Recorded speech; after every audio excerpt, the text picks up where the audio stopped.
Hay momentos en la vida que te dividen en dos, lo que eras antes y lo que te conviertes después. Este es uno de esos momentos.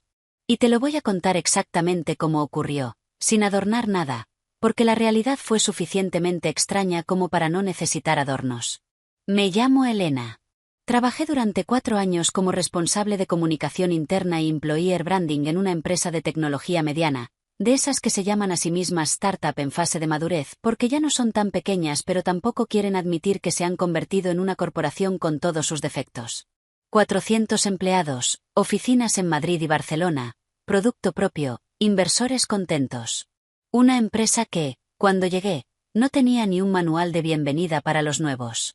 Literalmente nada. Una carpeta de Google Drive con 3 documentos desactualizados y una cuenta de LinkedIn corporativa que llevaba 8 meses sin publicar.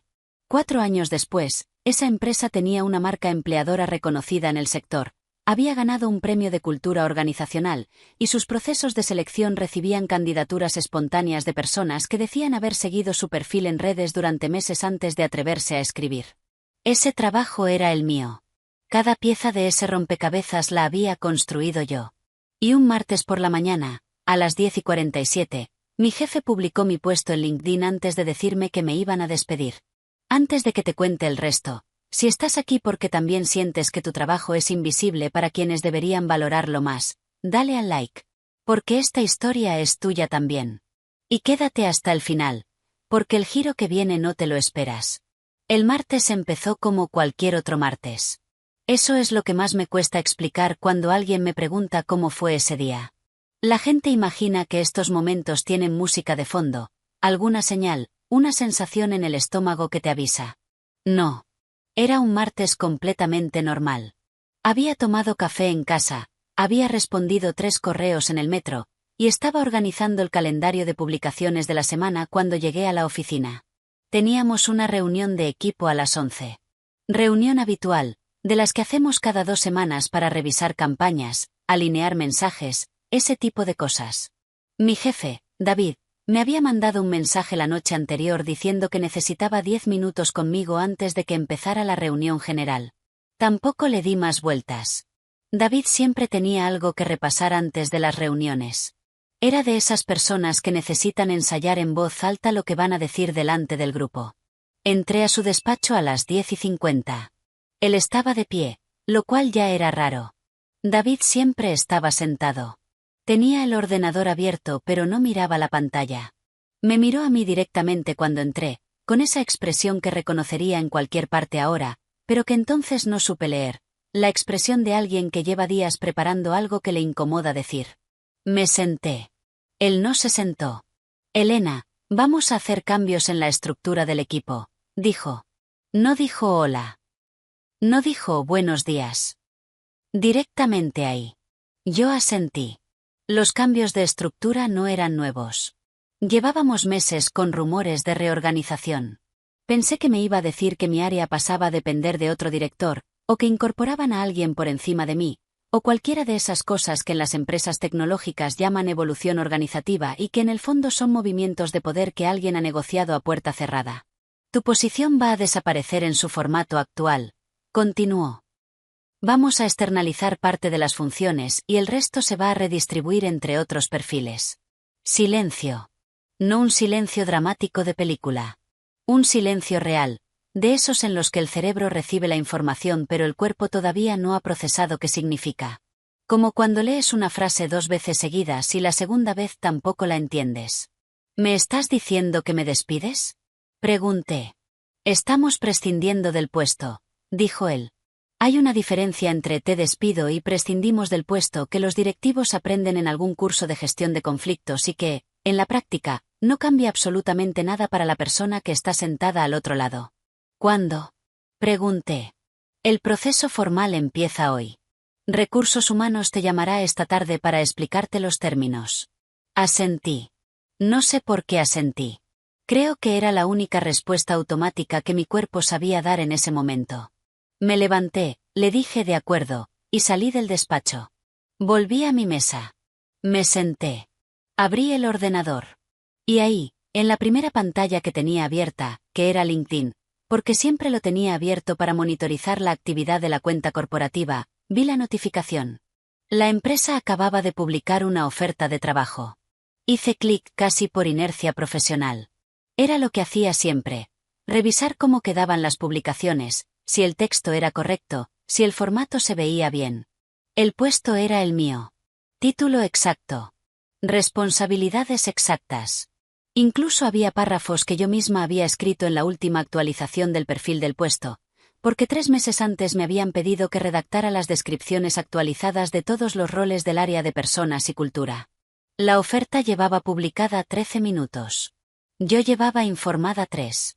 Me quedé mirando la pantalla durante lo que debieron ser 45 segundos, pero que se sintieron como mucho más. No lloré. No me levanté. No fui a decirle nada a David. Me quedé absolutamente quieta, con esa sensación extraña de estar viendo algo que no debería existir todavía, como encontrar la esquela de alguien que aún está vivo. Luego cerré LinkedIn, abrí mi correo, y empecé a redactar un borrador. No un correo a David. No una queja a recursos humanos. Solo un borrador para mí, para poner en orden lo que acababa de pasar, que es lo que hago cuando algo me desborda: escribir. Siempre he procesado las cosas escribiéndolas.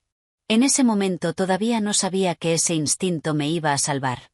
Para que entiendas lo que ocurrió después, necesito que entiendas antes lo que significaba mi trabajo. Y voy a intentar explicarlo sin sonar a autobombo, porque no es eso. Es contexto. Cuando llegué a esa empresa, 4 años antes, el problema que tenían no era de producto ni de ventas. El problema era que nadie quería quedarse.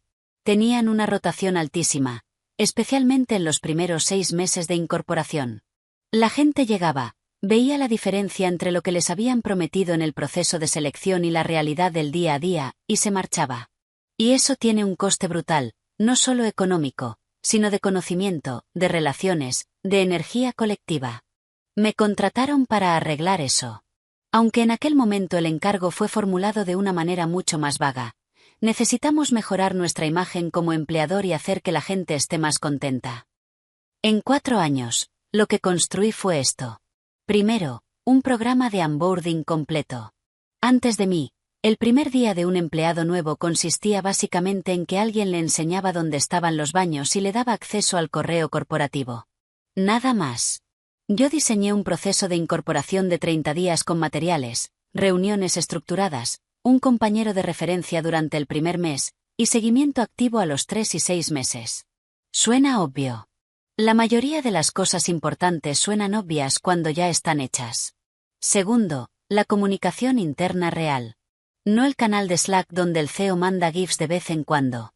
Una estrategia de comunicación que incluía boletines internos, un espacio de preguntas y respuestas anónimas con respuesta garantizada de dirección, y un protocolo para comunicar los cambios importantes antes de que llegaran por los pasillos. Ese último punto fue el más difícil de implementar, porque requería que los directivos confiaran en mí la información antes de que fuera pública internamente, y eso tardó más de 1 año en funcionar bien. Tercero, el employer branding hacia afuera. La cuenta de LinkedIn que encontré con 8 meses de silencio se convirtió en una de las referencias del sector tecnológico español en cuanto a cultura de empresa. No porque publicáramos contenido bonito, sino porque publicábamos contenido real, entrevistas con empleados, historias de proyectos, reflexiones sobre cómo tomábamos decisiones.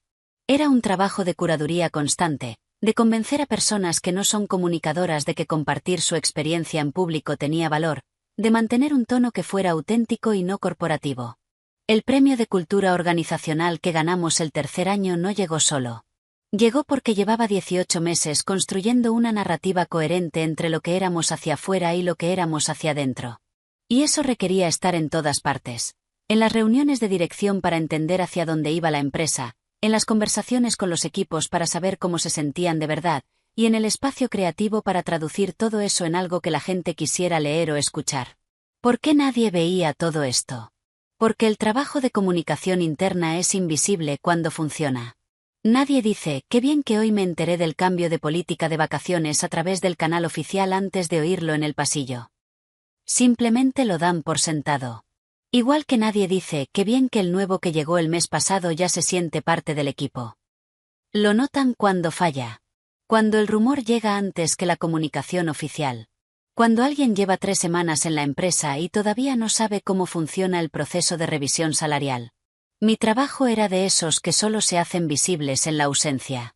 Y lo que estaba a punto de pasar iba a demostrarlo de una manera que yo no había planeado, pero que el universo, con su sentido del humor particular, decidió orquestar perfectamente. Esa tarde, mientras esperaba la llamada de recursos humanos, revisé mi teléfono. Tenía un mensaje en LinkedIn, en mi perfil personal, de alguien que no reconocí de inmediato. Me metí en su perfil. Marcos, headhunter especializado en perfiles de comunicación y cultura organizacional. Llevaba activo en el sector desde hacía años. Trabajaba con empresas tecnológicas de tamaño mediano, exactamente el nicho donde yo me movía. Su mensaje decía algo así como: «Hola Elena, llevo varios meses intentando contactar contigo. He visto que tu empresa acaba de publicar tu puesto. Si estás en proceso de transición, me encantaría hablar contigo». Llevaba meses intentando contactarme. Lo había intentado antes. Lo comprobé.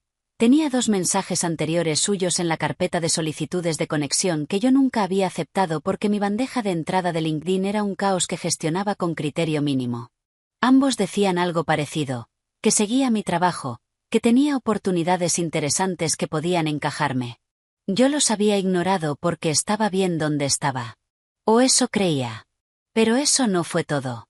Hay personas que cuando se equivocan lo hacen a lo grande. David fue una de ellas. Publicar mi puesto antes de decirme que me despedían no fue solo un error de protocolo. Fue un error de consecuencias imposibles de controlar, porque el mundo donde yo trabajaba, el mundo de la comunicación y el employer branding tecnológico, es pequeño. Muy pequeño. La gente se conoce, se sigue, comenta las publicaciones de los demás, sabe quién trabaja dónde y qué está haciendo. La oferta llevaba publicada menos de 2 horas cuando empezaron a llegar los mensajes. Compañeros de otras empresas que me habían conocido en eventos. «Oye, ¿has visto que tu empresa busca tu perfil? ¿Estás bien?» Personas del sector que seguían a la empresa porque yo les había dicho que siguieran la cuenta. «¿Sabes que acaban de publicar una posición que suena exactamente a lo que tú haces?» Una antigua compañera de universidad que trabajaba en otra tecnológica en Barcelona. «Elena, no sé si estoy metiendo la pata, pero acabo de ver esto y me ha parecido raro». En total, a lo largo de ese martes, recibí 11 mensajes de personas distintas señalando la misma oferta. 11 personas, en menos de 4 horas, que se habían dado cuenta antes de que la empresa hubiera tenido la delicadeza de comunicármelo oficialmente a mí. La llamada de recursos humanos llegó a las 4 de la tarde. Habían tardado más de 5 horas desde la reunión con David. Durante esas 5 horas, yo había seguido en la oficina, en mi mesa, gestionando mi trabajo con la misma normalidad que podía mantener, que no era mucha pero era la que tenía. La persona de recursos humanos, que era alguien con quien había trabajado codo con codo durante 2 años en proyectos de cultura organizacional, me llamó con una voz que delataba que estaba leyendo un guión. Me explicó los términos: indemnización legal, periodo de preaviso, devolución de equipos, carta de recomendación si la solicitaba. Le interrumpí una sola vez. ¿Sabías que la oferta ya estaba publicada cuando David me lo comunicó esta mañana? Silencio al otro lado. Eso, lo tendré que consultar, dijo. No hace falta. Solo quería asegurarme de que estabas al tanto. No lo decía con agresividad. Lo decía con la calma de alguien que ya ha procesado suficiente como para saber que la indignación pura no le sirve de nada. Lo que me interesaba era que quedara constancia de que yo lo sabía. Que no iba a hacer como si no hubiera visto lo que había visto. Esa noche, en casa, con el ordenador encima de las rodillas y una copa de vino que no llegué a terminar, tomé una decisión. No iba a responder de manera formal. No iba a mandar un correo a dirección quejándome del proceso. No iba a hablar con el abogado laboralista todavía, aunque sabía que iba a necesitarlo. No iba a publicar nada explosivo en mis redes. Iba a hacer algo mucho más simple y mucho más mío. Iba a responder a la oferta. Desde mi perfil personal de LinkedIn. Con mi nombre completo. Al puesto de mi propia empresa que describía exactamente lo que yo hacía. Escribí la respuesta durante 1 hora. No fue lo primero que se me ocurrió, ni lo segundo. Tardé en encontrar el tono exacto, porque el tono lo era todo. Demasiado agresivo y parecería una rabieta. Demasiado suave y perdería su efecto. Lo que buscaba era algo que fuera irónico sin ser hiriente, claro sin ser explícito, y que cualquier persona del sector pudiera leer y entender exactamente lo que estaba pasando sin que yo tuviera que decirlo directamente. La respuesta que publiqué en el formulario de candidatura, y que guardé captura antes de enviar, decía algo así. Estoy muy interesada en esta posición. 4 años de experiencia directa en exactamente estas responsabilidades, en este sector, en esta empresa. Disponibilidad inmediata. Puedo aportar referencias internas. Me he tomado la libertad de candidatarme antes de que el proceso estuviera oficialmente activo, confiando en que la empresa valora la proactividad tanto como afirma en sus comunicaciones de employer branding, que por cierto también son de mi autoría. Pulsé enviar. Y luego cerré el ordenador y me fui a la cama. No publiqué nada más esa noche. No mandé capturas a nadie. No hice nada. Lo que ocurrió después no lo provoqué yo. Ocurrió solo, con la velocidad que tienen las cosas en entornos donde todo el mundo se conoce y todo el mundo está conectado. A la mañana siguiente, cuando abrí el teléfono, tenía 147 notificaciones de LinkedIn. Alguien de dentro de la empresa había hecho una captura de mi candidatura, probablemente alguien del equipo de selección que la recibió y no pudo resistirse, y la había enviado por WhatsApp a una persona, que se la había enviado a otra, y así hasta que llegó a un grupo del sector donde había más de 300 personas entre comunicadores, recruiters y directores de personas de empresas tecnológicas españolas. No la había publicado nadie de manera abierta. Había circulado de manera privada. Pero en ese mundo, circulando de manera privada entre 300 personas ya es viral. Los comentarios que llegaban a mi perfil personal no eran sobre el despido. Eran sobre la respuesta. Esto es lo más elegante que he visto hacer a alguien en una situación así. El nivel de sangre fría. Ojalá yo tuviera esta presencia de ánimo. La firma del correo es un máster en comunicación. Y entre todos esos mensajes, uno de Marcos, el Headhunter, Elena, llámame cuando puedas. Tengo algo concreto para ti. Voy a ser honesta sobre algo que a veces se omite en estas historias cuando las cuenta quien sale bien parado al final. Las 2 semanas siguientes fueron duras. No de manera dramática. No hubo confrontaciones ni gritos ni reuniones tensas. Fue duro de otra manera, de la manera silenciosa en que es duro saber que estás en un sitio de prestado, que cada día que pasas en esa oficina es un día de cuenta atrás, que las conversaciones con los compañeros tienen ahora una capa de incomodidad que antes no existía porque todos saben y nadie sabe bien cómo tratarte. Hay algo muy particular en ser la persona que sabe de comunicación y que está atravesando una crisis de comunicación mal gestionada dentro de su propia empresa. Ves todo. Ves el correo que mandan a los equipos explicando el cambio organizativo con una redacción vaga que genera más preguntas que respuestas, y piensas, yo lo habría escrito así. Ves la manera en que algunos directivos te evitan en los pasillos porque no saben qué decirte, y piensas, este es exactamente el tipo de situación para la que llevo 4 años preparando protocolos que claramente nadie ha aplicado aquí. Ves cómo el equipo de selección empieza a recibir candidaturas para mi puesto y tiene que gestionarlas sin que yo esté ya para ayudar en ese proceso, y piensas, hay 3 cosas que van a hacer mal sin darse cuenta. No lo dije. No intervine. No ofrecí ayuda no solicitada ni intenté demostrar que eran un desastre sin mí. Eso habría sido una pequeña victoria que me habría costado cara, porque la dignidad en estas situaciones se mantiene precisamente en lo que no haces. Lo que sí hice fue documentar todo. No de manera obsesiva ni con intención de usar eso en ningún litigio, aunque lo tuve como opción sobre la mesa. Lo documenté porque soy comunicadora y documentar es mi manera de procesar. Guardé cada correo, cada mensaje, cada captura. Organicé una carpeta que titulé simplemente Transición y que en el fondo era mi manera de mantener el control sobre una situación en la que otros habían tomado las decisiones importantes sin contar conmigo. La llamada con Marcos fue al día siguiente. Duró 40 minutos. Tenía una posición para mí. No era un rumor ni una exploración. Era una empresa de tamaño similar a la mía, también tecnológica, que llevaba 6 meses buscando a alguien para construir su área de cultura y comunicación interna desde cero. El perfil que buscaban era exactamente el mío. No parecido. Exactamente. Me envió la descripción del puesto después de la llamada. Mientras la leía, tuve la sensación extraña de estar leyendo algo que yo podría haber escrito sobre mí misma. Cada punto de la descripción era algo que había hecho en los últimos 4 años. Cada reto que mencionaban como desafío del nuevo puesto era algo que ya había resuelto al menos una vez. ¿Cuándo puedes tener una primera conversación con ellos?, preguntó Marcos. La semana que viene, dije. No antes. Todavía estoy en periodo de preaviso. Quiero hacerlo bien. Lo decía en serio. Podría haber acelerado todo, pero no quería llegar al nuevo sitio con la sensación de haber salido corriendo del anterior. Eso también es parte de mantener la dignidad, no dejar que la urgencia de la situación dicte tu ritmo.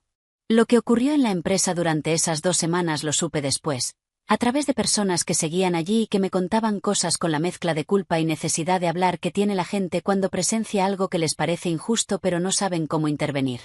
El proceso de selección para mi puesto no iba bien. Las candidaturas que recibían eran o demasiado junior o demasiado especializadas en una sola área, porque el puesto que yo ocupaba era en realidad 3 perfiles distintos comprimidos en uno, algo que solo funciona cuando la persona que lo ocupa lleva años conociendo el contexto y tiene la autonomía para priorizarlo. Eso no se explicaba bien en una oferta de trabajo estándar. El primer boletín interno del mes, que debería haberlo gestionado yo, salió con 3 errores tipográficos y un enlace roto. No es el fin del mundo, pero en una empresa donde la comunicación interna había sido impecable durante 4 años, el contraste fue inmediato y la gente lo notó.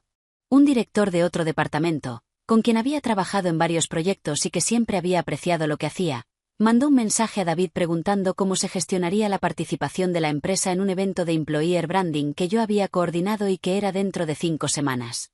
David no tenía respuesta. Nadie tenía respuesta. Me enteré de eso porque ese director me lo contó directamente.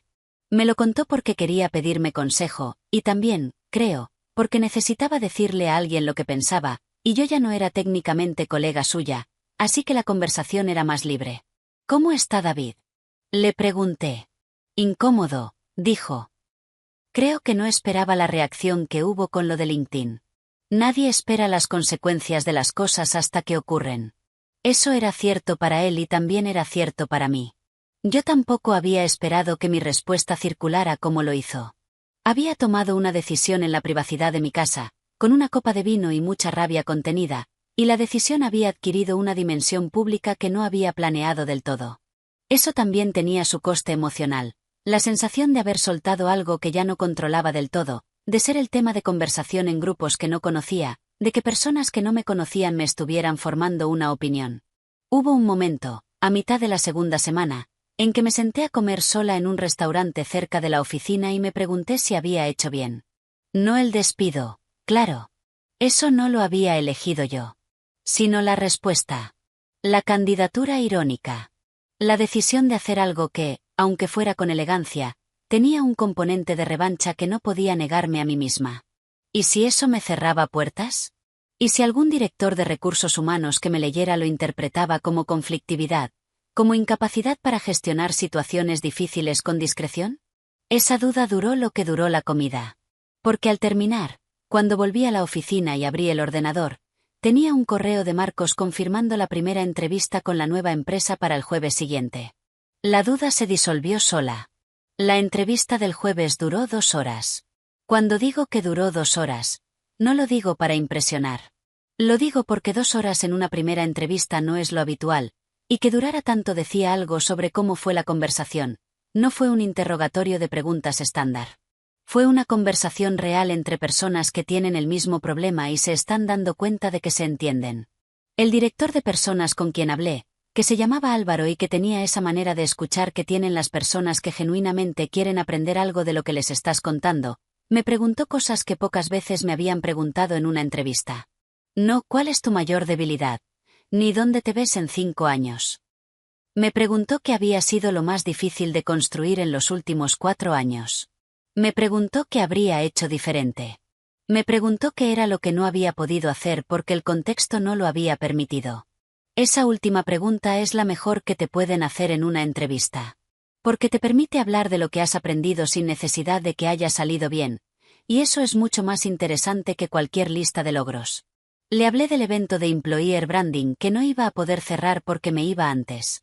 Le hablé del programa de reconocimiento entre compañeros que llevaba meses en borrador y que no había llegado a lanzar. Le hablé de las conversaciones que había empezado a tener con los equipos técnicos sobre cómo traducir su trabajo en historias que la gente quisiera leer, y que estaban en un punto de confianza que me había costado casi 2 años conseguir y que ahora volvería a cero. No lo decía con amargura. Lo decía con la claridad de alguien que ya ha pasado por el duelo de las cosas que no terminó y ha llegado al otro lado. Al final de la entrevista, Álvaro me preguntó si había visto lo que circulaba sobre mí en LinkedIn. Sí, dije. ¿Tienes alguna duda de si eso puede afectarte en tu siguiente etapa? Lo pensé durante una comida, dije. Y luego dejé de pensarlo. Sonrió. Nosotros seguimos tu cuenta corporativa desde hace más de un año. Fue una de las cosas que le dije a Marcos cuando me preguntó qué perfil buscábamos. Alguien que hiciera lo que hace la persona detrás de esa cuenta. No sabíamos que eras tú hasta que él nos lo dijo. Eso es lo más cerca que he estado de que se me escape la compostura en una reunión profesional. La empresa que seguía el trabajo que yo había hecho, sin saber que era yo quien lo hacía, era la misma que iba a ofrecerme el trabajo. Hay veces que la vida tiene una arquitectura que parece diseñada, y no sabes bien si sentirte agradecida o simplemente asombrada. La segunda entrevista fue una semana después, con el CEO.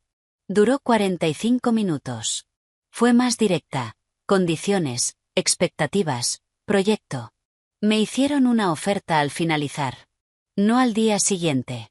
Al finalizar la reunión, Álvaro me la puso por escrito mientras yo seguía en la sala. 2 semanas y 3 días después de que mi jefe publicara mi puesto en LinkedIn antes de decirme que me despedía, tenía un contrato firmado con una empresa que me había encontrado gracias a ese mismo despido mal gestionado. El último día en la empresa anterior fue tranquilo. Entregué el ordenador, recogí mis cosas, y me despedí de las personas con quienes me importaba despedirme. Con David tuve una conversación breve. No tensa, no emotiva. Breve. Le deseé suerte con la transición del área. Lo dije en serio, porque el caos que iba a venir no era culpa suya en su totalidad. Era el resultado de 4 años de trabajo que no había sabido ver hasta que ya no estaba. Me pidió la carta de recomendación, que no me la había pedido antes. Se la mandé 2 días después del último día, porque decidí que mi tiempo también tenía un precio y el precio era ese. 2 días de margen para escribirla cuando yo quisiera, no cuando me la urgieran. La carta era buena. No exagerada, no lacónica. Describía lo que había hecho con precisión y con una frase al final que elegí con cuidado. Elena entiende que la cultura de una empresa no se declara, se construye, y sabe exactamente cómo hacerlo. Era verdad. Y era también, aunque él no lo supiera al firmarla, la mejor descripción posible de por qué la nueva empresa me quería. Han pasado varios meses desde entonces. Estoy en un sitio donde cuando digo lo que necesito para hacer bien mi trabajo, la respuesta es adelante en lugar de vamos a consultarlo con el comité. Estoy construyendo desde cero otra vez, que es lo que más me gusta hacer, con la diferencia de que ahora tengo 4 años más de experiencia y sé exactamente qué errores no cometer. No guardo rencor a David. No porque sea una persona particularmente magnánima, sino porque el rencor requiere energía que prefiero gastar en otra parte. Lo que ocurrió fue un error de gestión que tuvo consecuencias que él no anticipó. Eso no lo hace un monstruo. Lo hace alguien que tomó una decisión descuidada y aprendió que las decisiones descuidadas en comunicación siempre tienen consecuencias visibles, especialmente cuando la persona afectada sabe exactamente cómo funciona la comunicación. Lo que sí me llevo de todo esto, y que es lo que quiero que te quedes tú si llegaste hasta aquí, es lo siguiente. Tu trabajo es visible aunque no lo parezca. Las personas que saben lo que valen no necesitan defenderlo a gritos. Solo necesitan estar en el lugar correcto cuando las consecuencias de no tenerlas se vuelvan evidentes. No supliqué. No discutí. No intenté convencer a nadie de que era imprescindible. Hice una sola cosa. Actué exactamente como yo misma en el peor momento posible, y eso fue suficiente. El mundo de la comunicación es pequeño. El mundo de cualquier sector donde hayas construido algo real es pequeño. La gente recuerda quién eres cuando actúas con coherencia, especialmente cuando actuar con coherencia es difícil. Y a veces, solo a veces, el universo tiene sentido del humor y hace que la oferta de tu propio puesto sea el anuncio que tu siguiente empleador necesita para saber que estás disponible. Si llevas tiempo sintiéndote infravalorada, si tu trabajo es de esos que solo se notan cuando falta, si estás esperando que alguien vea lo que construyes sin tener que pedírselo, quédate por aquí. Porque voy a seguir contando este tipo de historias, las que no terminan en venganza dramática sino en algo mejor. En claridad. En un lugar donde te ven de verdad. Suscríbete, deja un comentario si has vivido algo parecido, y cuéntame, ¿alguna vez tu trabajo se volvió visible justo en el momento en que te lo quitaron? Porque a veces la mejor carta de presentación es la que escribe, sin saberlo, quien te subestimó.